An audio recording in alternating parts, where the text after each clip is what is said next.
Los saluda Susana Mireles Arreola, profesora de la Facultad de Contaduría y Administración de la Universidad Nacional Autónoma de México. Y le doy la bienvenida a la barra Mirador Universitario, la opción televisiva de la UNAM para la educación a distancia. Como recordarán ustedes, la semana pasada iniciamos una serie de 3 programas dedicados al análisis de la reforma fiscal. Aquí quiero señalar que, pues, de hecho, iniciamos la semana pasada con los documentos finales ya del último dictamen que ya pasó para su publicación al Ejecutivo Federal y que próximamente se va a publicar en el Diario Oficial de la Federación. Un poco empezamos la semana pasada con el ISR, hablamos de personas morales, de la parte relativa a dividendos, de la Ley de Ingresos de la Federación. Y bueno, vamos a continuar con ese tema, vamos a enfocarlo un poquito más ahora a personas físicas y precisamente a una de las novedades en materia fiscal, algo que surge en esta reforma, que es precisamente lo que conocemos como acuerdos conclusivos. Pero bueno, este programa va a estar muy interesante y como siempre, pues tenemos gente con la mayor experiencia en el tema y para ello me acompañan a la mesa el licenciado en Contaduría y Contador Público Certificado en Estados Unidos y especialista fiscal, Sergio Santinelli Grajales. Bienvenido, Sergio. Muy buenos días, muchas gracias, Susana. Él es licenciado en Contaduría por la Universidad La Salle, coordinador de sección de la revista Consultorio Fiscal. Pues gracias por estar con nosotros. Gracias. Y sigo en el mismo orden en que están a la mesa, el licenciado en Contaduría y especialista fiscal, Felipe Alfonso Galindo Guerrero. Bienvenido. Gracias, José. Es un placer. Él es licenciado en Contaduría por nuestra facultad, especialista fiscal también egresado de nuestra facultad. Y pues bueno, nuevamente agradezco su presencia. Y también nos acompaña a la mesa y agradecemos la presencia institucional de la Procuraduría de la Defensa del Contribuyente y en este caso representada por el licenciado en Derecho y maestro en Derecho, Edson Uribe Guerrero. Bienvenido. Encantado, buenos días. Él es coordinador general ejecutivo de la Procuraduría de la Defensa del Contribuyente. Pues este es un programa en vivo, usted puede comunicarse con nosotros a través de los números que van a aparecer en este momento en su pantalla. En esta ocasión, precisamente con la idea de dedicar más tiempo al tema, pues no hay cápsula de info fiscal, pero ya una vez que terminemos estos programas de la reforma fiscal, regresaremos al formato habitual del programa. También puede comunicarse con nosotros a través de Facebook, la dirección es Fiscal Espacio Con, puede vernos en vivo a través de la página de Mirador Universitario o bien de manera también en vivo o diferida a través de la página de nuestra facultad. Pues bueno, pues vamos ahora sí a iniciar con el tema. Pues una reforma con una gran variedad de temas muy importantes, cambios pues sí trascendentes que van a cambiar, van a modificar mucho nuestra manera de operar económicamente y de actuar en general, ¿no? Y bueno, vamos a hablar entonces, si les parece bien, vamos a empezar a hablar de las personas físicas y pues un tema que a veces como que no, la gente no lo entiende tanto y que tiene una gran afectación en su patrimonio ya cuando llega el SAT y llega a revisarles y le emite algún crédito por estas situaciones, pues es el tema de la discrepancia fiscal. Sergio, ¿qué podrías decirnos respecto a esto? Bueno, mira, primero, ¿qué es la discrepancia fiscal? Exactamente, porque mucha gente no lo entiende. Sí, el tema de la discrepancia fiscal es muy importante porque además cierra la pinza con el tema del lavado de dinero. ¿Qué es lo que sucede? Muchas personas en un momento tienen un ritmo de vida, una serie de gastos, de erogaciones, de inversiones, de depósitos en cuentas bancarias y que desgraciadamente no tienen un sustento en una declaración de ingresos debidamente acumulados y que hubieran pagado el impuesto. ¿Esto a qué nos lleva? Que entonces la autoridad tiene todo el derecho de verificar si en un momento dado tu nivel de vida, déjame decirlo así, tu nivel de gasto, de inversión, de adquisición de autos, casas, etcétera, tiene que ver con los ingresos que has declarado. Si en un momento dado no existe esa correlación, ahí se provoca la discrepancia fiscal. Y déjame ir incluso a extremos. Hay extremos en los que hay gente que no tiene declaraciones personales, no hace declaraciones anuales, por ejemplo, y sin embargo sí tiene una serie de erogaciones. Ahí esa es la discrepancia fiscal, ¿de acuerdo? Ahora, ¿cuál es la novedad para este año de la discrepancia fiscal? Que anteriormente lo único que tomaba en cuenta eran ciertos depósitos en cuentas de inversión. ¿Por qué depósitos en cuenta de inversión si en un momento de eso no es un gasto? Porque de algún lugar salió el dinero que depositaste en esa cuenta. La adquisición de activos fijos, pero ahora no solo es eso, sino también los depósitos que realices en tarjetas de crédito, en tarjetas de débito o en tarjetas de servicio. Eso no existía. Y además es importante porque también hay gente que en el momento de su operación, desgraciadamente tiene una operación déjame decirlo así muy abiertamente, por debajo del agua, porque no están declarando, están obteniendo recursos, ingresos en efectivo, y gastaban en tarjetas de crédito y entonces van y pagan la tarjeta de crédito. Y entonces ahí se cierra la pinza para que en un momento exista la discrepancia fiscal y la autoridad pueda ejercer sus facultades e incluso de presunción de ingresos. Sin embargo, esto no queda ahí, porque desgraciadamente la discrepancia fiscal también se puede dar por el hecho de que la autoridad haga una revisión, vea tus estados de cuenta, tú efectivamente declaraste, tienes todos tus ingresos declarados, pero hay depósitos en tus estados de cuenta que no los tienes en contabilidad. Cuando eso sucede, la autoridad también hace una presunción y puede llegar a la discrepancia fiscal. Y ahí es donde vas a tener entonces que defenderte ante esa situación. Cuando digo defenderte, no estoy necesariamente hablando de un procedimiento legal. No procedimiento legal entendiéndolo como un acto que tengas que llevar ante un abogado o ante la Procuraduría, sino estoy diciendo que tienes que demostrar el origen de los recursos. A eso es a lo que me refiero, y que legalmente está establecido el que tienes ese derecho. Pero hay ocasiones en las que, a pesar de que tú lo demuestres, no tienes los elementos suficientes para poder decir y demostrar el origen de ese dinero que se depositó. Y ahí es donde estamos en problemas con la discrepancia fiscal. Y bueno, ahí el problema también que surge es que cuando ya estás sujeto a facultades de comprobación, la autoridad te está verificando todas estas situaciones que se dan en tu patrimonio. A veces realmente no es que exista un ingreso o hay dudas sobre la existencia de tal, y ya cuando la autoridad está ahí revisándote, pues surgen controversias con la autoridad de esto sí es ingreso, esto no es ingreso, esto sí es deducible, esto no es deducible, y pues eso obviamente la autoridad va a decir, bueno, esto es lo que yo opino, y va a llegar hasta la determinación de un crédito fiscal, y a lo mejor el contribuyente dice, no, es que no existe ninguna razón para que esto se haya resuelto de esa forma. Sí. Entonces, ahí, ante esas situaciones de controversias, surge precisamente en esta nueva reforma fiscal de 2014, una figura que aquí sí me gustaría que nos comentara nuestro invitado de la PRODECON, los acuerdos conclusivos, ¿no? ¿Cómo se van a aplicar estos acuerdos conclusivos? Con mucho gusto. Como lo comentas, Susana, los acuerdos conclusivos son una novedad relevante para esta reforma fiscal 2014 y en la cual la Procuraduría de la Defensa del Contribuyente tiene un papel relevante. ¿Qué son los acuerdos conclusivos? Bueno, los acuerdos conclusivos se conciben como un verdadero medio alternativo de solución de diferendos en las auditorías fiscales. Tradicionalmente, pues no existía un tercero entre la autoridad fiscal y el contribuyente en el desarrollo de las auditorías o en los procedimientos de revisión.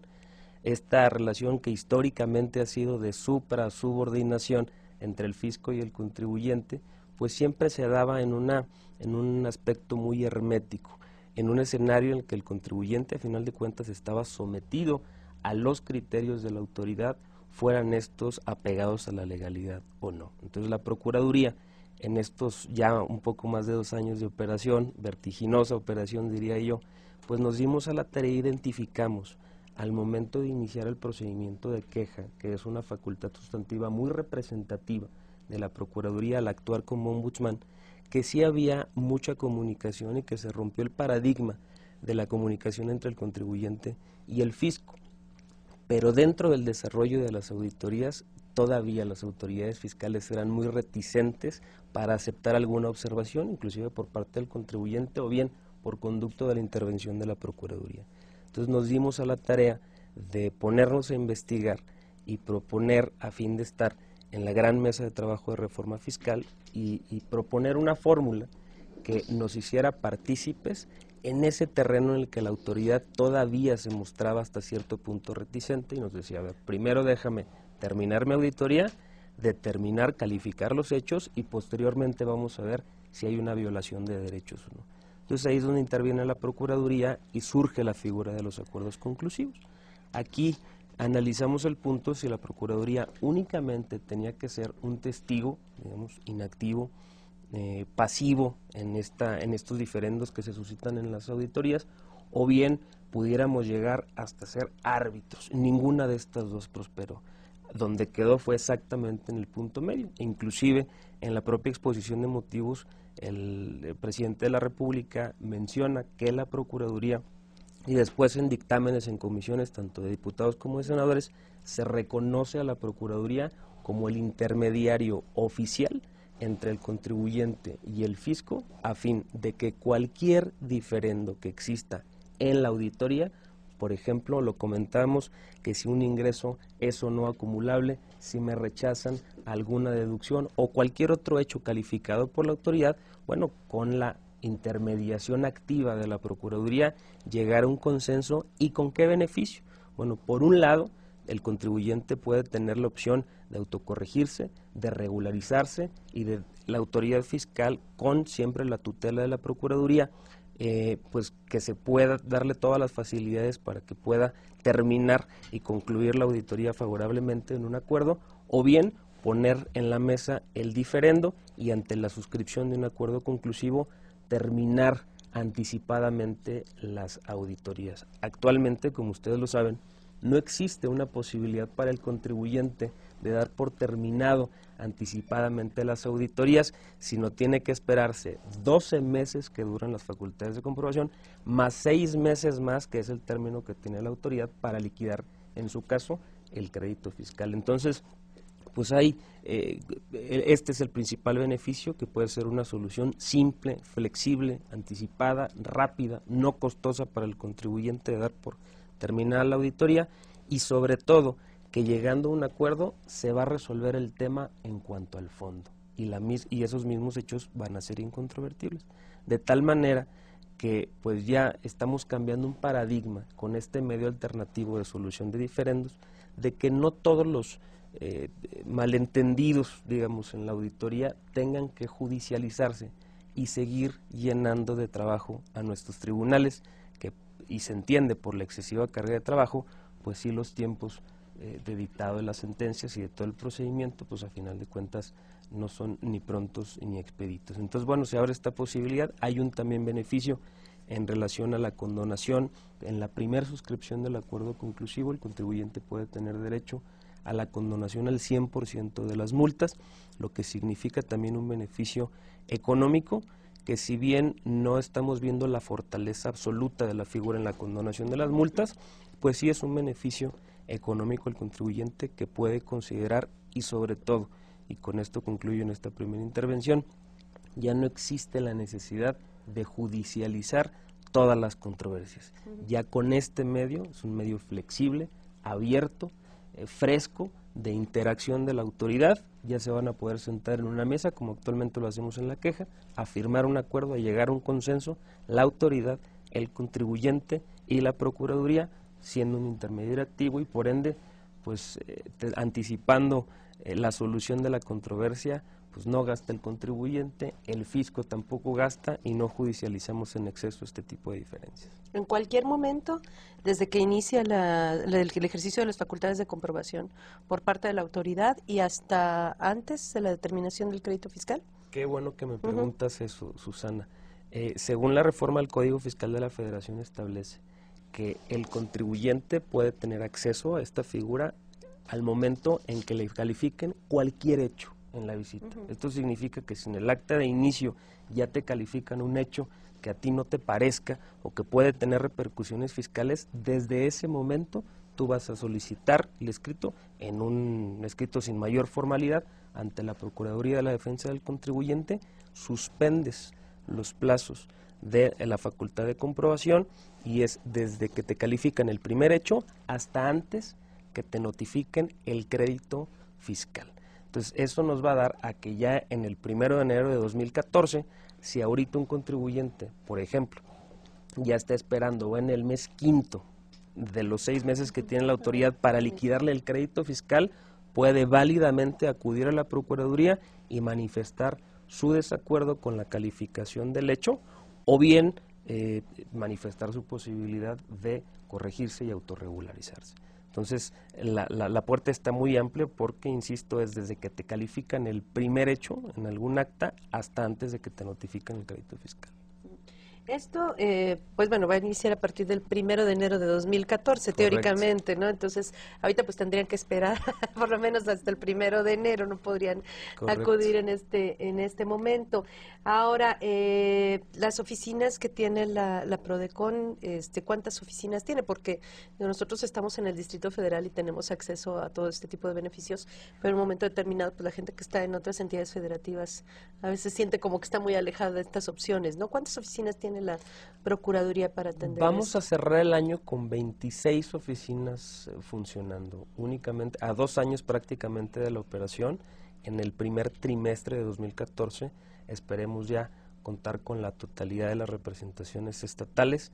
Y sí, como lo comentas, en 2014 pues ya estamos ahorita, comentábamos ahorita con Sergio antes de entrar al aire, que pues estamos muy contentos y muy ocupados, con mucho trabajo, porque esto es un reto, el que el Ejecutivo Federal haya propuesto y la soberanía popular, el Congreso de la Unión haya aprobado esta reforma, pues da a la Procuraduría de la Defensa del Contribuyente una confianza para que en este nuevo medio alternativo de solución de controversias sea eficaz en beneficio del contribuyente. Ahorita estamos trabajando pues en instrumentar toda la normativa, hacer equipos de trabajo, difundiendo, que gracias a la oportunidad como esta que nos das, dándole a conocer a la gente cuál es la medida, sobre todo para que en 2014, cuando pues uno abre algún negocio, decir, señores, estamos listos en todas las oficinas alrededor del país e inclusive en oficinas centrales.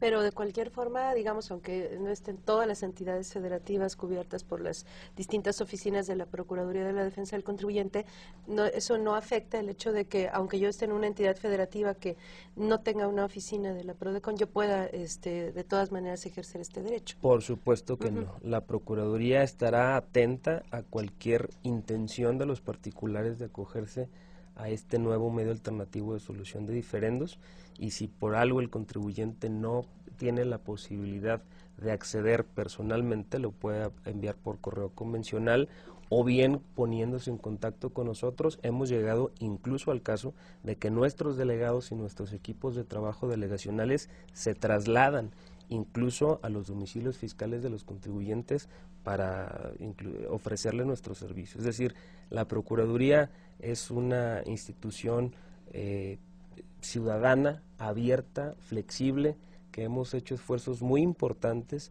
en no burocratizar en el mal sentido de la palabra, sino al contrario, si al contribuyente, por ejemplo, presenta el escrito de acuerdos conclusivos, haciéndole falta algún requisito, bueno, es la propia Procuraduría la que cuidará por la que el contribuyente tenga acceso a la medida y no hacerla pues una instancia cerrada o para absolutamente expertos en la materia, sino al contrario, esto se hizo para la protección de los derechos del contribuyente y como la propia Procuraduría, esa es su misión, la tutela efectiva de los derechos de los pagadores de impuestos, estamos en la mejor posibilidad de auxiliar en lo que se le necesita al pagador de impuestos. No sé si hay algo que quieran comentar ustedes respecto al tema. A mí sí me gustaría enfatizar la posibilidad que tiene el contribuyente de acudir a la Procuraduría para resolver sus problemas o estos diferendos en forma económica. En principio es gratuito. Digo, no estoy haciendo publicidad a la Procuraduría, pero es gratuito. Pero además hay otra cosa muy importante, Susana. Creo que a veces la gente no contempla la gran posibilidad que puede tener de problema con todo esto. Mira, se supone que en principio todos, por Constitución, debemos conocer nuestras leyes, ¿no? Se supone. Sin embargo, yo les preguntaría, incluso al auditorio que nos está escuchando, ¿cuántos saben que tienen que declarar la herencia? Que no va a pagar impuestos, pero tienen que declararla.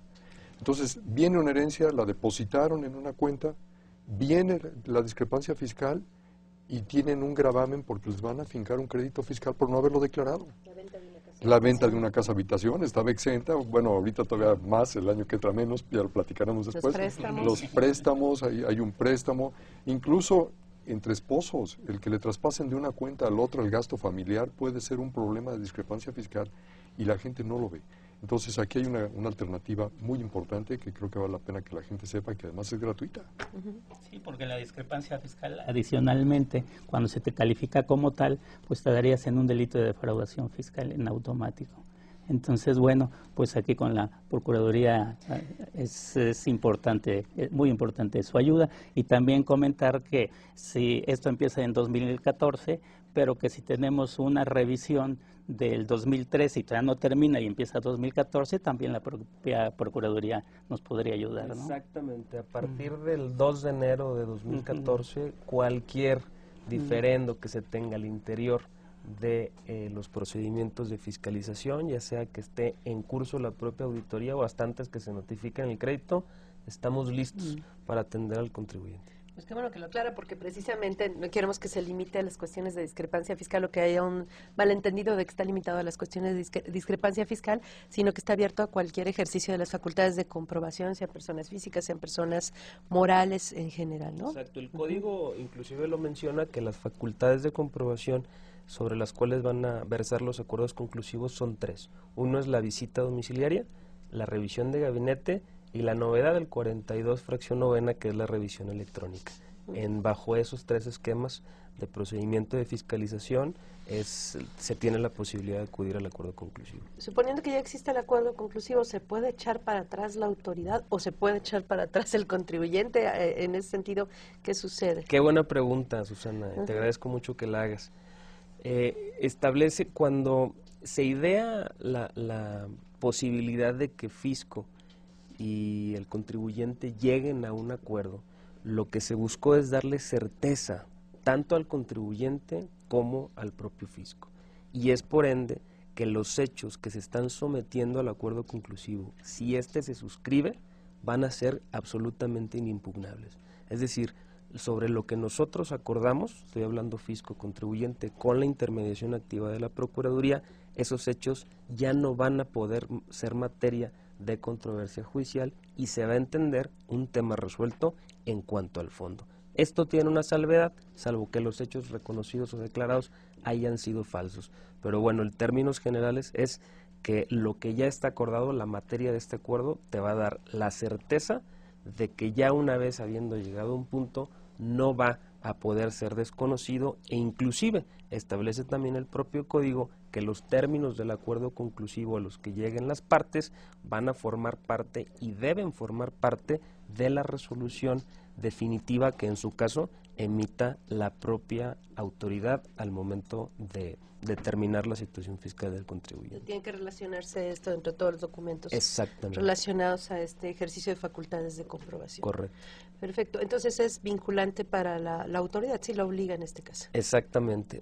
Inclusive también establece en este articulado que se incluye en el código, que va del 69C al 69H del propio código, que la autoridad, una vez habiendo firmado el acuerdo conclusivo, no puede inclusive acceder al juicio de lesividad, que pues también ha sido un tema muy llevado y traído, que cómo es posible que la autoridad pueda tener 5 años y el particular un término mucho más reducido. Este problema aquí se termina porque por disposición expresa del legislador le quita la oportunidad a la autoridad de controvertir un hecho en la que ella estuvo de acuerdo y por ende suscribió. De ahí la importancia y de ahí que se reduzcan ostensiblemente, esperemos, la judicialización de estos diferendos. Obviamente la idea es que puede ser sobre un hecho en particular, los demás hechos alrededor de los que gira el acto de autoridad pueden continuar en un momento determinado, ¿no? Exactamente, como sabemos, la auditoría puede calificar un sinnúmero de hechos y el particular puede no estar de acuerdo con uno de 10 o no puede estar de acuerdo con los propios 10 sobre lo que someta el propio particular, porque aparte es importante decir que esta nueva figura es optativa para el contribuyente, que no se nos olvide eso, porque muchas veces vemos la medida, la analizamos, vemos posiblemente o comentamos algunas cuestiones de la misma, pero que no se nos olvide que nace como una facilidad, nace como optativo y el particular también, en dado caso de que pretenda someter a consideración de la Procuraduría 1, 2, 3 o los 10 hechos, va a estar en posibilidad y en la libertad de hacerlo. Perfecto. Pues muy interesante todo lo nuevo y de lo bueno que además tiene de la reforma, de lo que se agradece en esta reforma 2014. Y pues bueno, vamos a continuar después de esta pausa con la reforma fiscal 2014.